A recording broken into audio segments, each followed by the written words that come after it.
Olá, o meu nome é Paulo e junto com o Henrique e o Vitório, nós desenvolvemos um projeto que é o estudo de caso de como o vento se comporta na geração de energia eólica. Junto a esse projeto, nós tivemos a orientação do professor Lucas da Silva Gomes e o professor Sandro Lenoaldo. Nós desenvolvemos esse projeto pois a temática de geração de energia sustentável nos dias atuais é algo bastante comentado. E como justificativa, nós temos uma possível nova forma de geração de energia. Trouxemos esse trabalho, pois a pergunta que nos guiou foi como o efeito Venturi pode ser aplicado para aumentar a eficiência do gerador de energia eólica. Então, seguindo nossos objetivos, nosso objetivo é basicamente avaliar um possível acessório que utilize o efeito Venturi na geração de energia eólica. E os nossos objetivos específicos são, basicamente, projetar, simular, construir e testar esse gerador de maneira física. Então, seguindo com o vídeo, a gente tem a parte da fundamentação teórica, que é aquilo que acarretou no acúmulo de estudos para chegar a uma conclusão. A gente começa explicando o que é o efeito Venturi. O efeito Venturi ele é basicamente uma lei da física que quando um fluido ele entra por uma área e essa área ela é diminuída, esse fluido vai ter a tendência de aumentar a sua velocidade, pois a vazão na física sempre se mantém constante, e junto com essa equação, a gente tem outra equação bem extensa, mas que utiliza no mesmo princípio, que é a equação de Bernoulli. A equação de Bernoulli vai ser importante no nosso projeto para principalmente fazer os cálculos da geração de energia e de velocidade. Só que como na equação a gente possui a incógnita da altura, a altura do nosso projeto ela vai ser igual, então a gente pode descartar essa parte, então atribuindo assim uma equação menor. Bom, agora eu vou falar um pouco das análises feitas no ANSYS.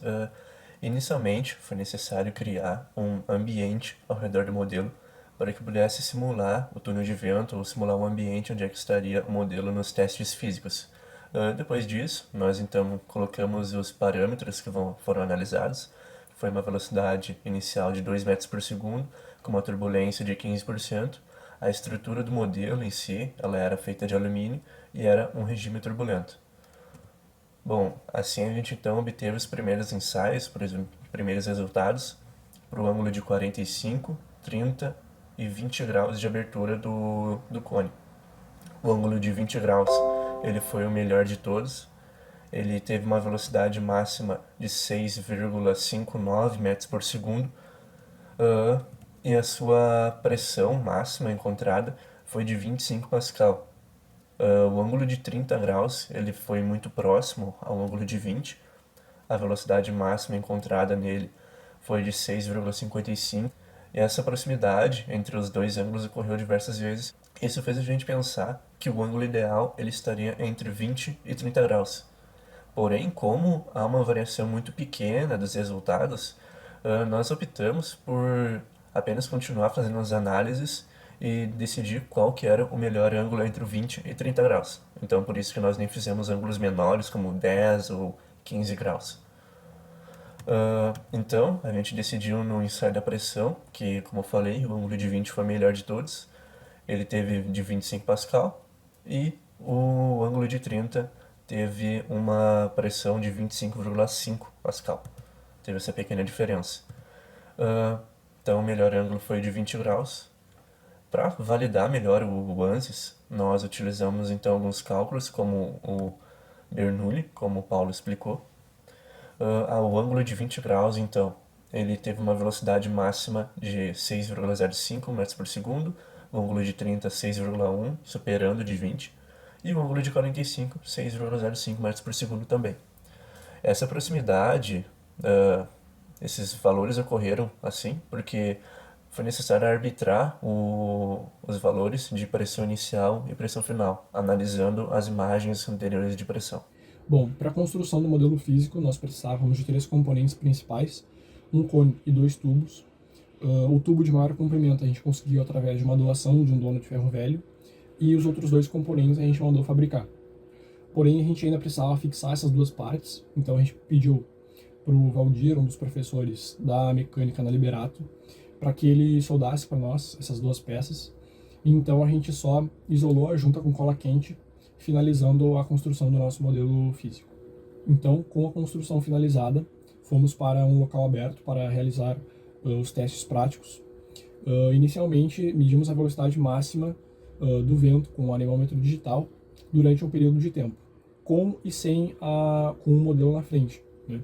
Realizamos também o mesmo procedimento com o cooler, utilizando o multímetro para medir a tensão gerada pelo cooler, e também realizamos o mesmo procedimento com e sem a extensão de comprimento do tubo.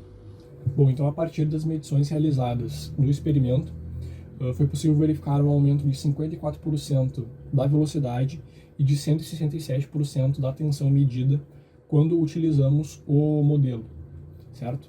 Porém, as simulações indicavam um aumento de 229% da velocidade.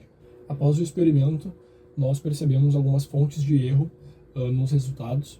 Uma delas foi a instabilidade da direção e da intensidade do vento, o que dificultou muito a nossa medição. E também não tínhamos como medir a velocidade do vento na entrada e na saída do modelo ao mesmo tempo, e por conta disso a gente realizou essa metodologia de medir a velocidade durante um período de tempo. E também uma outra questão é que a geometria do cooler ela não foi projetada para essa aplicação necessariamente. Por mais que os resultados do ANSYS não tenham batido com o do experimento físico, o aumento da velocidade continua muito significativo, o que torna o efeito Venturi muito promissor na geração de energia eólica. Como resposta à nossa pergunta norteadora, então, concluímos que, através do experimento e das simulações, o modelo com o ângulo de redução de 20 graus e sem extensão de comprimento pode ser utilizado para aumentar a eficiência de geradores eólicos, com um aumento de até 54% da velocidade.